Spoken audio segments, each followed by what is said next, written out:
తెలంగాణలో మొన్న జరిగిన అసెంబ్లీ ఎన్నికల్లో ఒక్కసారిగా హైలైట్ అయిన పేరు బర్రెలక్క.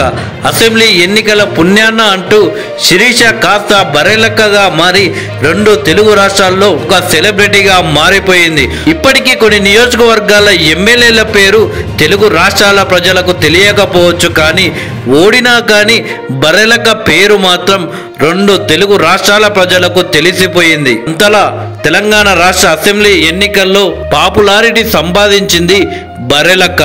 అయితే బర్రెలక్కకు సంబంధించిన మరొక వార్త వైరల్ అవుతుంది. వచ్చే ఎంపీ ఎన్నికల్లో పోటీ చేయనున్నట్లు బర్రెలక్క అలియాస్ శిరీష ఆదివారం ఒక వీడియో ప్రకటన విడుదల చేశారు.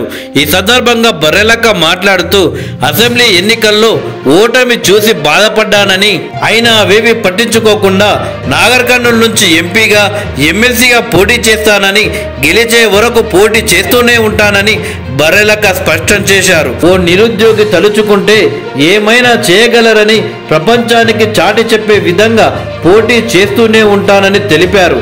ఎమ్మెల్యేగా ఓడిపోయినా ఎంపీగా గెలిపిస్తారని ఆశతో పోటీ చేస్తున్నట్లు బర్రెలక్క చెప్పడం జరిగింది. ఒక నిరుద్యోగి అసెంబ్లీలో గాని పార్లమెంట్లో గాని అడుగు పెట్టాలని, తనకు అందరూ సపోర్ట్ చేయాలని కోరారు. చాలా మంది డబ్బులు చూసి ఓట్లు వేస్తున్నారని, మంచి చేసే వారికే ఓట్లు వేయాలని బర్రెలక్క కోరడం జరిగింది. పిల్లల భవిష్యత్తు గురించి ఆలోచించి మీ కూతురు లాంటి తనను గెలిపించాలని ఆ వీడియోలో బర్రెలక్క విజ్ఞప్తి చేశారు. అసెంబ్లీ ఎన్నికల్లో తనదైన శైలిలో పోరాటం చేసిన బర్రెలక్క 2 తెలుగు రాష్ట్రాల్లో మంచి పాపులారిటీ సంపాదించింది.